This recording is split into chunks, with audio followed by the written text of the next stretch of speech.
113만 대군이 단 2,000명으로 무너졌다. 그 전투 하나로 제국이 무너졌습니다. 하지만 그 이름은 역사에서 지워졌습니다. 중국은 감추고 서양은 외면했습니다. 그러나 지금 독일 명문대 교수가 직접 밝힌 충격적 진실. 그 전쟁의 주인공은 나폴레옹도 한니발도 아닌 바로 고구려의 을지문덕이었습니다. 세상을 뒤집은 단 한 번의 전쟁. 지금 시작합니다. 본격적인 이야기 들어가기 전에 잠시만요. 을지문덕에 대한 여러분의 생각을 댓글에 작성해주세요. 또한 이야기 들으시면서 기대가 되신다면 구독, 좋아요로 함께해주세요. 저는 엘레나 하트만입니다. 베를린 훔볼트 대학교에서 동아시아 고대 군사 전략을 가르치고 있죠. 제가 가장 중요하게 생각하는 건 바로 객관적 사실입니다. 감정보다는 데이터, 전설보다는 기록된 역사 말이에요. 그날도 평소와 다름없는 화요일 오후였습니다. 강의실 200번 고대 동아시아 군사 전략 수업이었죠. 학생들 앞에서 저는 단호하게 말했습니다. 여러분, 역사를 공부할 때 가장 조심해야 할 것이 무엇인지 아시나요? 바로 과장된 민족 전설에 현혹되는 겁니다. 프로젝터 화면에는 동아시아 지도가 떠 있었어요. 저는 레이저 포인터로 한반도 북쪽을 가리켰습니다. 예를 들어 이 고구려라는 나라 말입니다. 7세기 초 살수대첩이라는 전투에서 수나라 대군을 물리쳤다고 하는데 이런 기록들은 대부분 후대에 각색된 것이죠. 113만 대군이라니 상식적으로 말이 됩니까? 학생들은 조용히 노트를 적고 있었어요. 그런데 맨 뒷줄에 앉은 동양인 학생 하나가 손을 들었습니다. 교수님, 질문이 있습니다. 네, 말씀하세요. 그 학생은 또렷한 독일어로 말했습니다. 제가 한국에서 온 강윤수라고 합니다. 교수님께서 말씀하신 살수대첩은 제 조상들의 이야기인데요. 혹시 관련 원전을 직접 보신 적이 있으신가요? 순간 강의실이 조용해졌어요. 저는 잠깐 당황했지만 곧 침착함을 되찾았습니다. 물론 삼국사기와 수서 등의 기록은 검토했습니다. 하지만 이런 기록들은 승자의 입장에서 쓰인 것이 많아서 객관성이 떨어지죠. 강윤수는 고개를 끄덕였습니다. 그렇다면 교수님께서 직접 현지에 가보신 적은 있으신가요? 전장의 지형이나 당시 상황을 직접 확인해 보신 적 말입니다. 이번엔 제가 할 말이 없었어요. 사실 저는 동아시아 현지 답사를 한 번도 해본 적이 없었거든요. 모든 연구를 독일의 도서관과 데이터베이스에서만 했던 거죠. 현지 답사가 반드시 필요한 건 아닙니다. 문헌 연구만으로도 충분히. 교수님, 강윤수가 정중하게 끼어들었어요. 만약 교수님께서 정말로 객관적 진실을 추구하신다면 직접 가보시는 게 어떨까요? 제가 자료를 좀 준비해 드릴게요. 수업이 끝난 후 강윤수가 제 연구실을 찾아왔습니다. 그는 두꺼운 파일 하나를 들고 있었어요. 교수님, 이것들을 한번 보세요. 파일을 열어보니 정말 놀랐습니다. 한국어로 된 논문들, 중국 측 사료들, 그리고 현지에서 찍은 사진들까지 모든 자료가 체계적으로 정리되어 있었거든요. 이 자료들은 어디서 구한 건가요? 한국의 서울대학교 고대사 연구소에서 받은 겁니다. 교수님께서 관심이 있으시다면 연구소 측에서 공동 연구를 제안하고 싶어 한다고 하는데요. 저는 자료들을 천천히 넘겨봤습니다. 지형도, 고고학적 발굴 자료, 심지어 현대 기술로 분석한 전술 시뮬레이션까지. 이런 자료들의 존재 자체를 몰랐어요. 을지문덕이라는 인물에 대한 자료도 있네요. 네, 교수님. 그분이 바로 살수대첩의 핵심 인물입니다. 하지만 서구학계에서는 거의 알려지지 않았죠. 제 자존심이 조금 상했어요. 동아시아 군사사 전문가라고 자부했는데 이렇게 중요한 인물을 제대로 모르고 있었다니. 그날 밤 제 아파트에서 강윤수가 가져다준 자료들을 계속 봤습니다. 커피를 마시며 한 장 한 장 넘기는데 점점 궁금해지더라고요. 정말 이 을지문덕이라는 사람이 113만 대군을 물리쳤을까? 아니면 정말 과장된 이야기일까? 다음 날 아침 저는 결심했습니다. 학술 프로젝트 명목으로 한국에 가보기로 한 거죠. 호기심 반, 자극 반이었어요. 독일 교수가 직접 가서 확인해보겠다는 마음이었습니다. 연구비 신청서를 쓰면서 생각했어요. 을지문덕, 전 세계엔 알려지지 않은 이름이라고? 그럼 내가 직접 확인해보겠어. 강의실에서 무시했던 그 이야기가 진짜인지 가짜인지 말이에요. 기록된 역사 너머에 뭔가 더 있는 건 아닐까 하는 생각이 들었거든요. 항공편을 예약하면서도 반신반의했습니다. 아마 가서 보면 그저 평범한 지역 영웅 이야기일 거라고 생각했어요. 하지만 그때의 제가 얼마나 틀렸는지는 나중에 알게 되죠. 인천공항에 도착했을 때의 첫 느낌은 생각보다 현대적이라는 거였어요. 베를린과 크게 다르지 않더라고요. 하지만 공항에서 나와 서울 시내로 들어가면서 뭔가 다른 느낌을 받기 시작했습니다. 강윤수가 공항에서 저를 마중 나왔어요. 그와 함께 택시를 타고 서울대학교로 향하는 길이었는데 창밖으로 보이는 한강을 보며 문득 생각했습니다. 1400년 전에도 이런 강들이 흘렀겠구나. 서울대학교 고대사 연구소에 도착하니 김태형 교수가 저를 반갑게 맞아주었어요. 중년의 학자였는데 독일어를 유창하게 구사했습니다. 하트만 교수님 멀리서 오시느라 고생하셨습니다. 저희도 서구 학자분과 이런 공동 연구를 할 수 있어서 영광입니다. 저야말로 좋은 기회를 주셔서 감사하죠. 그런데 정말 궁금한 게 있어요. 수나라가 정말 113만 대군을 동원했나요? 김태형 교수는 미소를 지으며 저를 연구실로 안내했습니다. 벽면 가득 서가가 있었고 큰 테이블 위에는 지도와 자료들이 펼쳐져 있었어요. 그 질문부터 시작하시는군요. 좋습니다. 이것부터 보세요.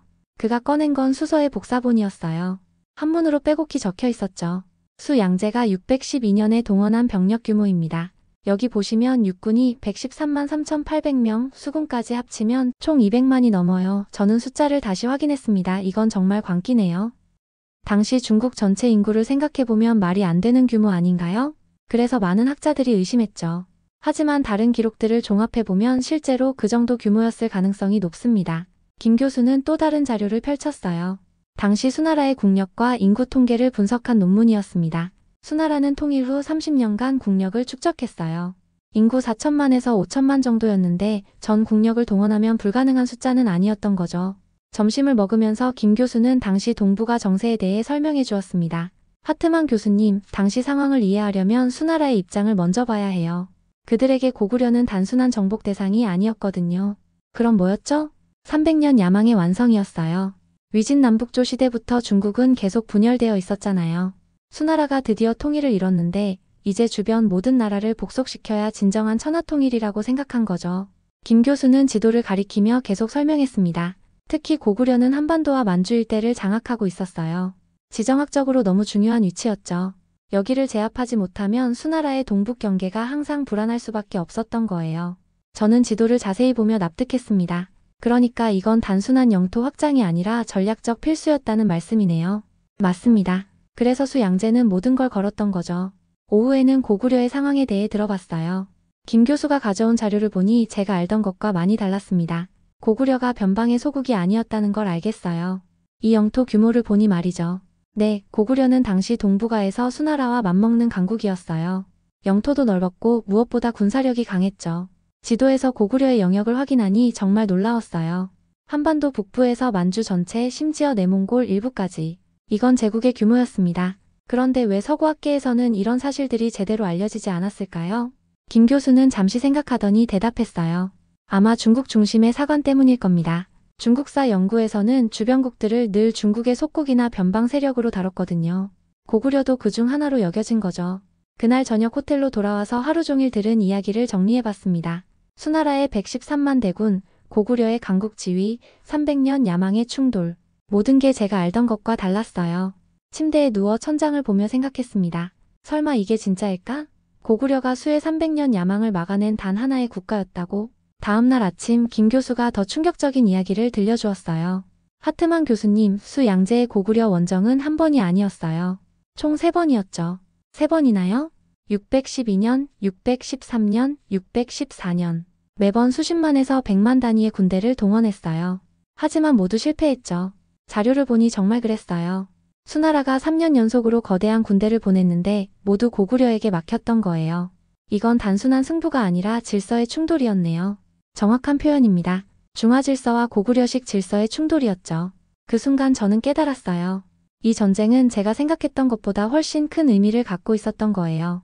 단순한 국지전이 아니라 동북아 전체의 운명을 바꾼 전쟁이었던 거죠. 점심시간에 연구소 복도를 걸으며 김 교수에게 물어봤습니다. 그런데 정말 궁금한 게 있어요.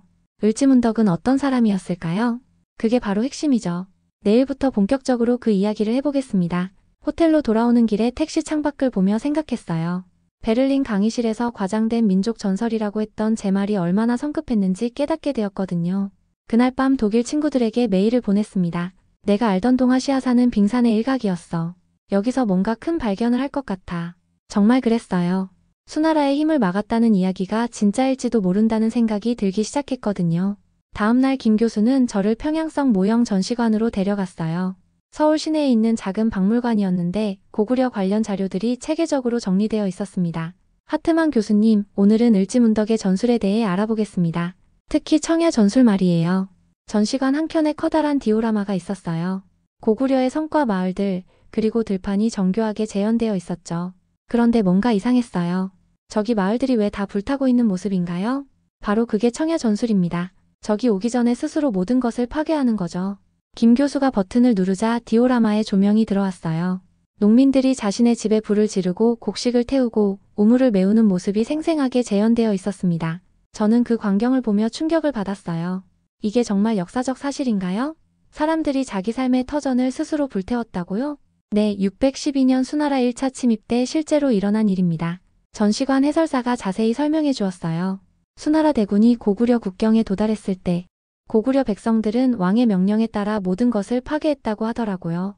농민들이 자발적으로 참여했나요? 아니면 강제였나요? 기록을 보면 대부분 자발적이었던 것 같습니다. 물론 쉬운 결정은 아니었겠지만요. 다음 전시물은 더 구체적이었어요. 당시 농민 한 명의 일기라고 전해지는 기록이 있었거든요. 한문으로 적혀 있었지만 번역문이 함께 있었습니다. 우리는 왕의 뜻에 따라 집을 버립니다. 하지만 이는 절망이 아니라 희망입니다. 우리가 성으로 들어가 버티는 동안 적들은 굶주릴 것입니다. 저는 그 문장을 여러 번 읽어봤어요. 뭔가 가슴이 뭉클해지더라고요. 이런 기록이 정말 남아있는 건가요? 네, 고구려 유민들이 후백제 시대까지 전해 내려온 기록들이 있어요. 물론 모두 검증된 건 아니지만 여러 사료와 일치하는 부분이 많죠. 점심을 먹으러 가는 길에 김 교수가 더 자세한 이야기를 해주었습니다. 청야 전술의 핵심은 단순히 물자를 파괴하는 게 아니에요. 적의 보급선을 끊고 심리적 압박을 가하는 거죠. 어떤 심리적 압박이요? 생각해보세요. 113만 대군이 적진에 도착했는데 아무것도 없어요. 사람도 음식도 물도. 얼마나 섬뜩하겠어요? 그제서야 이해가 됐어요. 이건 단순한 물리적 전술이 아니라 심리전이었던 거죠. 식당에서 김치찌개를 먹으며 계속 이야기를 나눴습니다. 그런데 백성들은 어디로 갔나요? 다 죽은 건 아니잖아요. 대부분 성 안으로 피했어요. 평양성, 요동성 같은 큰 성들로 말이죠. 그럼 성 안에서 어떻게 그 많은 사람들이 버텼을까요? 김 교수는 스마트폰으로 사진 하나를 보여주었어요. 고구려 성의 구조도였습니다. 고구려의 성들은 대부분 산성이에요. 자연 지형을 이용해서 만들었죠. 그리고 성 안에 농토와 우물이 있었어요. 사진을 자세히 보니 정말 그랬어요. 성 안에 계단식 논밭이 있고 여러 개의 우물이 표시되어 있었습니다. 이건 단순한 요새가 아니라 하나의 완결된 도시네요. 맞습니다. 몇 년이라도 버틸 수 있게 설계된 거죠.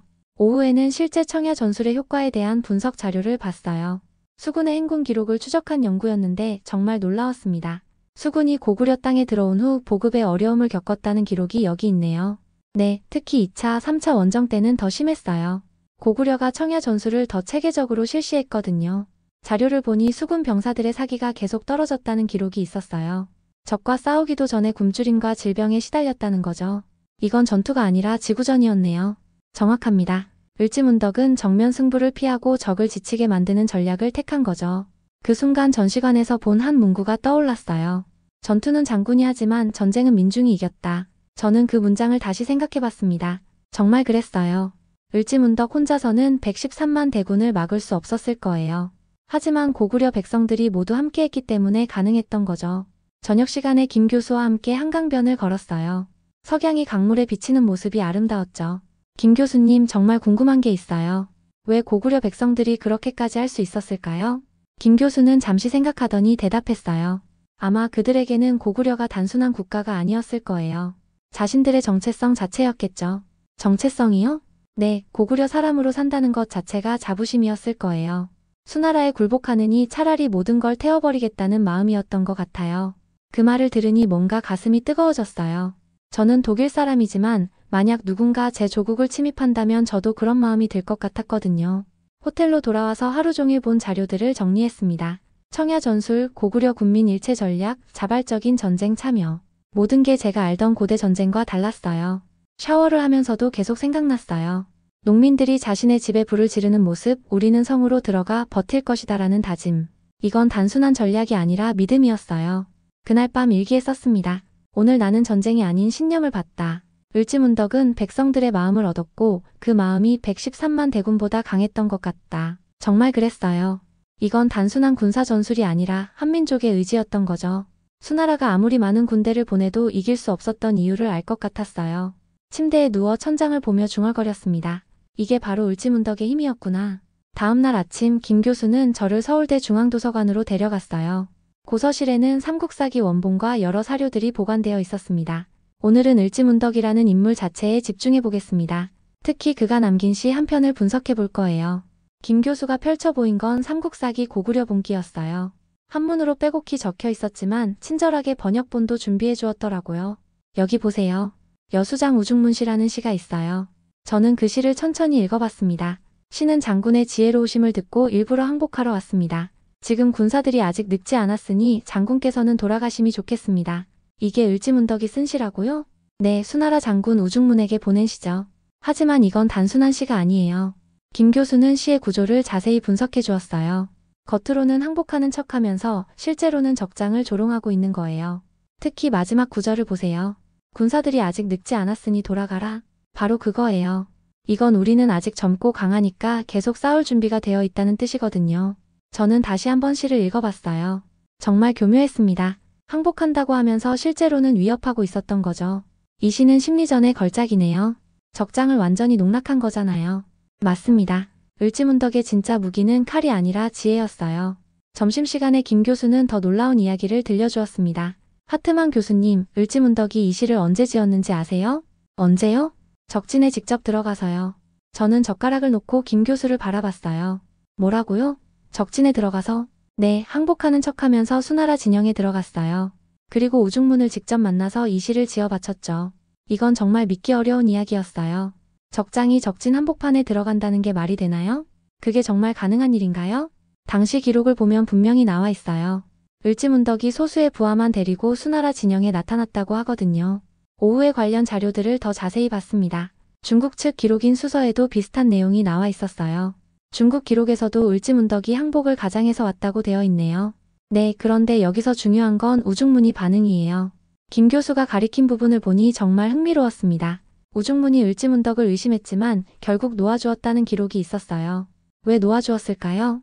아마 을지문덕의 연기가 너무 완벽했을 거예요. 그리고 그 시 때문이었을 수도 있고요. 저는 그 상황을 상상해봤어요.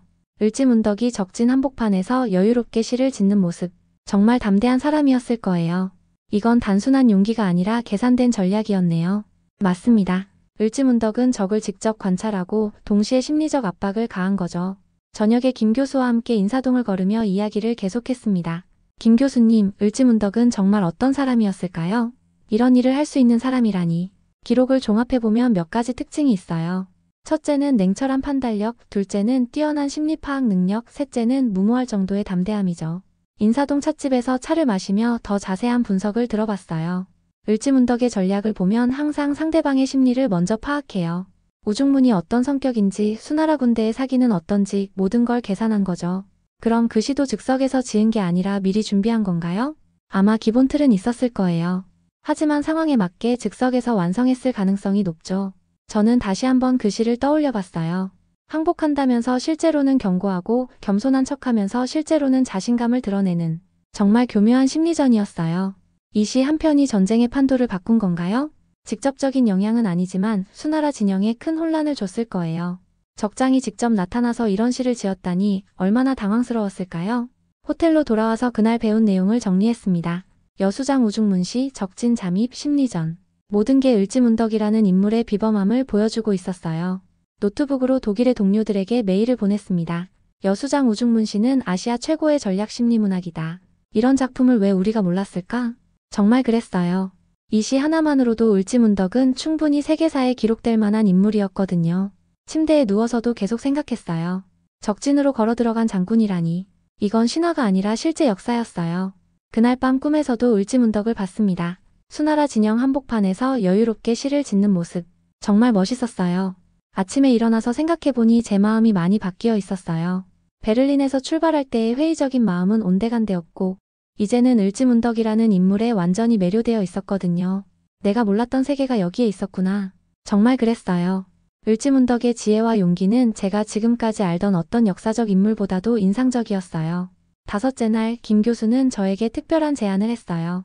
하트만 교수님, 오늘은 현장 답사를 해보겠습니다. 실제 살수대첩이 벌어진 곳으로 가보죠. 정말요? 그곳이 어디인가요?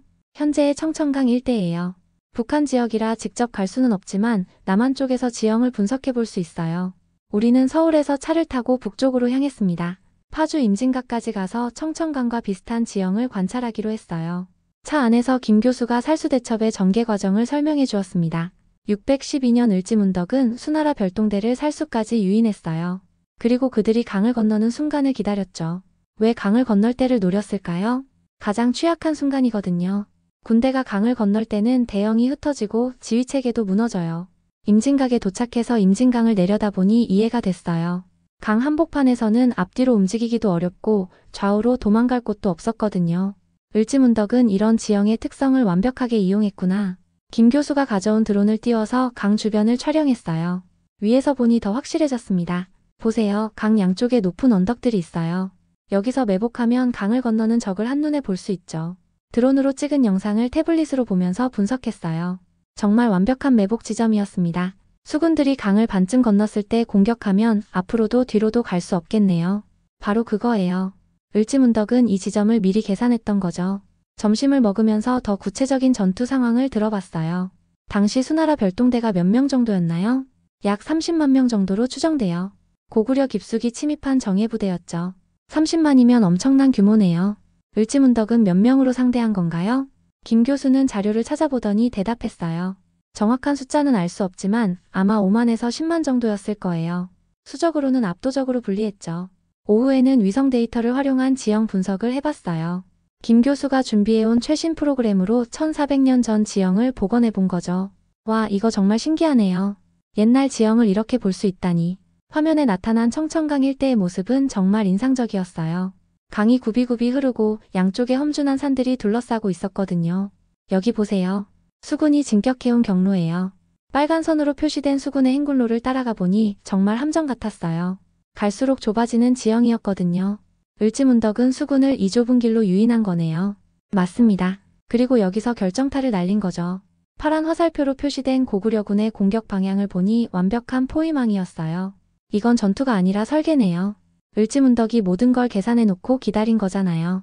정확한 표현입니다. 그는 전술가가 아니라 설계자였어요. 저녁에 서울로 돌아오는 길에 가장 충격적인 이야기를 들었습니다. 하트만 교수님, 살수대첩의 결과를 아세요? 수나라가 패배한 건 알죠. 그런데 정확히 어느 정도였나요? 김 교수는 잠시 멈추더니 천천히 말했어요. 30만 수군 중에서 고향으로 돌아간 건 2,700명이었어요. 저는 그 숫자를 다시 확인했어요. 잠깐 2,700명이요? 30만 중에서? 네, 99% 이상이 전사했어요. 이건 정말 믿기 어려운 숫자였어요. 전쟁사상 이런 압도적인 승리는 거의 없었거든요. 이게 정말 사실인가요? 중국 측 기록인 수서에도 나와 있어요. 살수에서 대패했다고 명시되어 있죠. 차 안에서 침묵이 흘렀어요. 저는 그 엄청난 전과를 소화하기 어려웠거든요. 이건 단순한 승리가 아니라 완전한 섬멸이네요. 그래서 수나라가 그 이후로 다시는 대규모 침공을 하지 못한 거예요. 국력 자체가 크게 흔들렸거든요. 호텔로 돌아와서 그날 본 자료들을 정리했어요. 드론 영상, 위성 데이터, 전투 분석 결과. 모든 게 을지문덕의 천재성을 보여주고 있었습니다. 노트북 앞에 앉아서 생각해봤어요. 99% 경멸이라는 압도적 전과 전 세계 전쟁사에서 유례없는 회군 중 전면 패배. 이런 기록이 왜 서구학계에 알려지지 않았을까? 독일 친구들에게 메일을 보냈습니다. 살수대첩은 칸나이 전투나 아우슈테르리츠 전투보다 더 완벽한 승리였어. 왜 우리는 이런 걸 배우지 않았지? 정말 그랬어요. 한니발이나 나폴레옹의 전술은 세계사 교과서에 나오는데 을지문덕의 살수대첩은 왜 없을까요? 샤워를 하면서도 계속 그 숫자가 머릿속을 맴돌았어요. 30만 대 2,700. 이건 거의 전멸 수준이었어요. 침대에 누워 천장을 보며 중얼거렸습니다. 을지문덕은 전술가가 아니라 설계자였다. 그는 전투가 아니라 판을 설계했어. 그날 밤 꿈에서 살수 강변을 봤어요. 1400년 전 그 운명의 순간 을지문덕이 언덕 위에서 강을 건너는 수군을 내려다보는 모습. 그의 눈빛에는 승리에 대한 확신이 있었을 거예요. 아침에 일어나서 창밖을 보니 한강이 흐르고 있었어요. 저 강도 1400년 전부터 흘렀을 텐데 그때 을지문덕은 뭘 생각했을까 궁금해졌습니다. 역사상 가장 완벽한 승리 중 하나를 내가 직접 확인했구나. 정말 그랬어요. 살수대첩은 단순한 전투가 아니라 역사를 바꾼 사건이었어요. 여섯째 날 아침 김 교수는 조금 다른 표정으로 저를 맞았어요. 하트만 교수님, 오늘은 좀 특별한 이야기를 해볼 거예요. 을지문덕의 마지막에 대해서 말이죠. 마지막이요? 그가 어떻게 생을 마감했는지에 대한 기록이 있나요? 김 교수는 고개를 저었어요. 그게 바로 문제예요. 살수대첩 이후 을지문덕의 행적이 완전히 사라져요. 연구실에서 삼국사기를 다시 펼쳐봤어요. 살수대첩 기록 이후로는 정말 을지문덕에 대한 언급이 없었습니다. 이상하네요. 그렇게 큰 승리를 거둔 영웅이 왜 기록에서 사라진 걸까요? 그게 바로 오늘 우리가 탐구해 볼 주제예요. 김 교수가 여러 자료들을 꺼내 놓았어요. 고구려 후기 역사, 당시 정치 상황, 그리고 몇 가지 추측들이 담긴 논문들이었죠. 일단 가능한 시나리오들을 살펴보겠습니다. 첫 번째 가설은 을지문덕이 왕과 갈등을 빚었다는 거였어요. 살수대첩 이후 을지문덕의 명성이 너무 높아졌을 수도 있어요. 왕권에 위협이 될 정도로 말이죠. 그럼 숙청당했다는 말인가요? 가능성은 있어요. 하지만 확실한 증거는 없죠. 두 번째 가설은 자발적 은둔이었어요. 을지문덕이 스스로 정치 무대에서 물러났을 가능성도 있어요. 공이 너무 크니까 오히려 조심스러웠을 수도 있고요. 점심시간에 김 교수는 저를 특별한 곳으로 데려갔습니다. 국립중앙도서관의 고서 보관실이었어요. 오늘 특별히 단재 신채호 선생의 을지문덕전을 보여드리려고 해요. 신채호요? 독립운동가 말인가요? 네, 그분이 일제강점기에 쓴 을지문덕 전기가 있어요. 오래된 책을 조심스럽게 펼쳐보니 한문과 한글이 섞여 있었어요. 김 교수가 중요한 부분을 번역해 주었습니다. 여기 보세요. 신채호 선생은 이렇게 썼어요. 을지문덕은 역사에서 사라졌기 때문에 더욱 위대해졌다. 기록되지 않음으로써 영원해졌다. 그 문장을 읽는 순간 뭔가 가슴이 뭉클해졌어요. 무슨 의미인가요? 신채호 선생은 을지문덕이 의도적으로 역사에서 물러났다고 봤어요. 자신의 이름보다는 고구려의 승리 자체가 중요하다고 생각했을 거라는 거죠. 오후에는 신채호의 다른 글들도 읽어봤어요. 일제강점기 암울한 현실 속에서 을지문덕을 어떻게 바라봤는지가 나와 있었습니다. 을지문덕은 조선 민족의 자부심이었구나. 맞아요. 신채호 선생에게 을지문덕은 단순한 과거 인물이 아니라 현재 진행형이었어요. 한 구절이 특히 인상 깊었어요. 강대국의 침입을 막아낸 것은 무기가 아니라 의지였다. 그 의지는 을지문덕 한 사람의 것이 아니라 온 민족의 것이었다. 와, 이 문장 정말 좋네요. 김 교수는 미소를 지으며 말했어요. 신채호 선생은 을지문덕의 진짜 업적이 뭔지 정확히 파악한 것 같아요. 저녁에 인사동의 작은 서점에서 더 많은 자료들을 찾아봤어요. 을지문덕에 대한 다양한 해석들이 있었는데 공통점이 하나 있었습니다. 모든 저자들이 공통적으로 말하는 게 있네요. 을지문덕은 개인의 영광보다 나라의 승리를 택했다는 거. 그래서 더 위대한 거 아닐까요? 서점 주인 할아버지가 끼어드셨어요. 을지문덕은 이름을 남기려 하지 않았어요. 그래서 오히려 영원히 기억되는 거죠. 할아버지의 말씀이 인상 깊었어요. 기록되지 않아서 더 위대해졌다는 역설 말이에요. 호텔로 돌아와서 그날 읽은 신채호의 글을 다시 생각해봤어요. 기록되지 않는 건 비극이지만 신화가 되었다는 건 축복이다. 정말 그런 것 같았어요. 을지문덕의 구체적인 삶은 알 수 없지만 그래서 오히려 더 많은 사람들이 자신만의 을지문덕을 마음속에 그릴 수 있는 거죠. 독일 동료들에게 메일을 보냈습니다.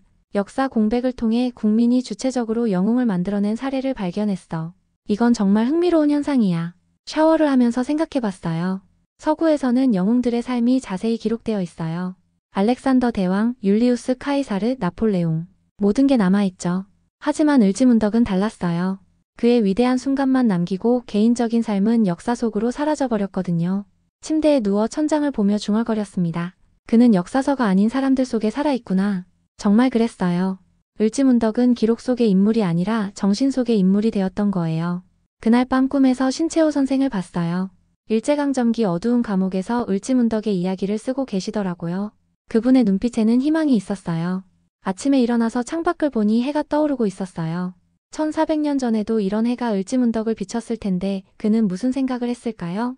잊히는 건 비극이지만 신화가 되었다는 건 축복이다. 신채호의 그 문장이 계속 머릿속을 맴돌았어요.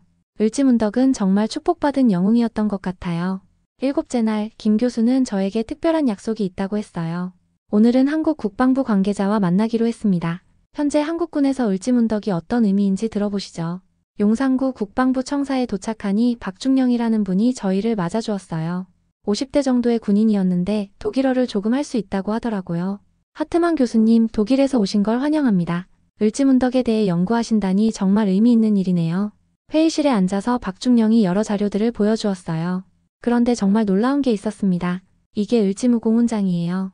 박중령이 보여준 훈장은 정말 아름다웠어요. 을지문덕의 모습이 새겨져 있었죠. 한국 군인들이 받을 수 있는 최고 훈장 중 하나입니다. 1400년 전 장군의 이름을 딴 거죠. 현재도 이 훈장을 수여하나요? 네, 뛰어난 군공을 세운 장병들에게 드립니다. 을지문덕의 정신을 이어받으라는 의미에서요. 다음으로 본 건 더 놀라웠어요. 을지부대라는 게 있다고요? 네, 한국군 정보사령부의 별칭이 을지부대예요. 을지문덕의 지혜로운 전략을 본받자는 뜻이죠. 박충령은 계속해서 설명했어요. 그리고 매년 을지연습이라는 대규모 군사훈련도 해요. 한미연합훈련인데 역시 을지문덕의 이름을 딴 거죠. 저는 정말 감탄했어요. 1400년 전 인물의 이름이 현재 한국군 곳곳에 살아있다니. 독일에 나폴레옹이 있다면 한국엔 을지문덕이 있는 거네요. 박충령은 웃으며 고개를 끄덕였어요. 정말 좋은 비유입니다. 다만 을지문덕은 침략자가 아니라 수호자였죠. 점심을 함께 하면서 더 깊은 이야기를 나눴어요. 박충령님, 현재 한국 군인들이 을지문덕을 어떻게 생각하나요? 롤모델이죠. 특히 젊은 장교들에게 을지문덕의 리더십을 가르쳐요. 지혜로운 판단, 냉철한 분석, 그리고 백성을 사랑하는 마음 말이에요. 백성을 사랑하는 마음이요? 네, 을지문덕이 청야 전술을 쓸 때도 백성들의 피해를 최소화하려고 노력했거든요. 그리고 불필요한 희생을 피하기 위해 지혜로운 전략을 썼고요. 오후에는 한국군 사관학교 교육 자료도 봤어요. 정말 체계적으로 을지문덕의 전략을 분석해 놓았더라고요. 와, 이렇게 자세한 분석이 있다니. 사관생도들이 1학년 때부터 배우는 내용입니다. 한국 군사사의 핵심이거든요. 자료를 보니 을지문덕의 전략을 현대 군사학으로 재해석한 내용들이 있었어요. 정보전, 심리전, 비대칭 전략 같은 현대적 개념들로 설명되어 있었죠. 이건 정말 놀랍네요. 1400년 전 전략이 현재도 유효하다는 거잖아요. 맞습니다. 을지문덕의 지혜는 시대를 초월해요. 저녁에 김 교수와 함께 한강공원을 걸으며 하루를 정리했어요. 정말 놀라운 하루였어요. 영웅의 정신이 국가 시스템에 살아있는 드문 예를 봤네요. 한국에서 을지문덕은 과거 인물이 아니라 현재 인물이에요. 한강을 보며 생각해봤어요. 저 강물처럼 을지문덕의 정신도 계속 흘러서 현재까지 이어져 온 거구나. 김 교수님, 다른 나라에서도 이런 경우가 있나요? 글쎄요. 이 정도로 체계적으로 고대 영웅의 정신을 현대에 적용하는 경우는 드물 것 같아요. 그날 밤 호텔에서 독일 친구들에게 긴 메일을 썼어요. 군사훈련 이름조차 과거의 명장을 부른다. 이것이 바로 살아있는 역사다. 을지문덕은 죽은 영웅이 아니라 현재 진행형 영웅이다. 정말 그랬어요. 독일에서도 과거 영웅들을 기념하지만 이렇게 일상적으로 이름을 부르지는 않거든요. 다음날 아침 김 교수가 마지막 일정을 알려주었어요. 오늘 오후에 한국 언론사들과 인터뷰가 있어요. 교수님의 연구 결과를 발표하는 자리죠. 벌써요? 아직 정리가 안 됐는데. 괜찮아요. 지금까지 보고 느낀 것들을 솔직하게 말씀하시면 돼요. 인터뷰 장소에 도착하니 여러 기자들이 기다리고 있었어요. 카메라와 마이크가 준비되어 있었죠. 독일에서 오신 하트만 교수님, 을지문덕에 대한 연구는 어떠셨나요? 저는 일주일간의 경험을 차근차근 설명했어요. 처음에 회의적 시각에서 점차 감탄으로 바뀌어간 과정 말이에요. 솔직히 말씀드리면 저는 완전히 생각이 바뀌었습니다. 을지문덕은 세계사에 기록되어야 할 위대한 전략가입니다. 구체적으로 어떤 점이 인상 깊었나요? 3가지예요. 첫째는 청야 전술의 완벽함, 둘째는 살수대첩의 전략적 완성도, 셋째는 현재까지 이어지는 그의 정신입니다. 기자들이 계속 질문했어요. 서구학계에서 을지문덕이 알려지지 않은 이유가 뭐라고 생각하세요? 아마 중국 중심의 동아시아사 연구 때문일 거예요. 하지만 이제는 바뀌어야 한다고 생각해요. 인터뷰가 끝나고 김 교수와 함께 저녁을 먹었어요. 오늘 인터뷰 잘하셨어요. 내일 신문에 크게 날 것 같아요. 정말 의미 있는 일주일이었어요. 나는 이젠 관찰자가 아니라 전승자가 된 기분이에요. 김 교수는 미소를 지으며 말했어요. 을지문덕의 정신이 교수님에게도 전해진 것 같네요. 그날 밤 짐을 정리하며 생각했어요. 내일이면 독일로 돌아가는데 이제 저는 완전히 다른 사람이 되어 있었어요. 을지문덕에 대한 존경심, 한국 역사에 대한 새로운 시각, 그리고 제가 몰랐던 동아시아의 위대함. 모든 게 제 안에서 자리 잡고 있었거든요. 마지막 날 아침 김 교수는 저에게 특별한 제안을 했어요. 하트만 교수님, 귀국 전에 한 곳만 더 가보시겠어요? 조금 특별한 곳이에요. 어디인가요? 청천강을 닮은 곳이 있어요. 거기서 조용히 생각을 정리해 보시죠. 우리는 서울에서 차를 타고 북쪽으로 향했습니다. 도착한 곳은 한적한 강변이었어요. 청천강과 비슷한 지형이라고 하더라고요. 여기서 1400년 전을 상상해 보세요. 강물이 천천히 흘러가고 있었어요. 주변은 조용했고 새들이 지저귀는 소리만 들렸습니다. 김 교수는 조금 떨어진 곳에 앉아서 저를 혼자 두었어요. 저는 강둔치에 홀로 앉아서 지난 일주일을 되돌아봤습니다. 처음 한국에 왔을 때의 마음과 지금의 마음이 얼마나 다른지 놀라웠어요. 그때는 단순히 과장된 민족 전설을 확인하러 온 회의적인 학자였는데 지금은 을지문덕의 위대함에 완전히 매료된 사람이 되어 있었거든요. 강물을 보며 조용히 중얼거렸습니다. 우리는 무릎 꿇지 않았다. 이 문장이 갑자기 떠올랐어요. 을지문덕과 고구려 백성들이 수나라의 압도적인 힘 앞에서도 굴복하지 않았다는 것. 그게 바로 이 모든 이야기의 핵심이었던 것 같아요. 바람이 불어와서 제 머리카락을 흔들었어요. 1400년 전에도 이런 바람이 을지문덕을 스쳤을 텐데 그때 그는 무슨 생각을 했을까요? 아마 백성들을 생각했을 거예요. 자신의 명예나 권력이 아니라 고구려라는 나라와 그 땅에 사는 사람들 말이죠. 1시간 정도 혼자 앉아 있었는데 마음이 정말 평온해졌어요. 그동안 바쁘게 자료를 보고 분석하느라 놓쳤던 감정들이 차근차근 정리되는 느낌이었거든요. 김 교수가 다가와서 물어봤어요. 어떠세요? 마음 정리되셨나요? 네, 정말 좋은 시간이었어요. 을지문덕이 왜 위대한지 확실히 알 것 같아요. 공항으로 가는 길에 김 교수와 마지막 대화를 나눴습니다. 김 교수님 정말 감사했어요. 이번 일주일이 제 인생을 바꿔놓은 것 같아요. 저야말로 좋은 기회였어요. 외국 학자의 시각으로 우리 역사를 보니 새로운 관점을 얻었거든요. 인천공항에서 체크인을 하면서 생각해봤어요. 독일로 돌아가서 뭘 해야 할까? 첫 번째는 당연히 논문이었어요. 이번에 얻은 자료와 분석 결과를 정리해서 학술 논문을 써야겠다고 생각했습니다. 비행기 안에서 노트북을 꺼내서 논문 제목을 적어봤어요. 을지문덕과 살수대첩 동아시아 고대 전략사에 대한 재해석. 이 제목이 마음에 들었어요. 단순히 을지문덕 개인의 이야기가 아니라 동아시아 전체 역사에 대한 새로운 시각을 제시하는 거죠. 12시간 비행 동안 논문이 개요를 정리했어요. 서론에서는 서구학계의 편견을 지적하고 본론에서는 을지문덕의 전략을 현대 군사학으로 분석하고 결론에서는 그의 역사적 의의를 평가하는 구조로 짰습니다. 베를린에 도착해서 집에 돌아오니 모든 게 예전 같았지만 제 마음은 완전히 달라져 있었어요.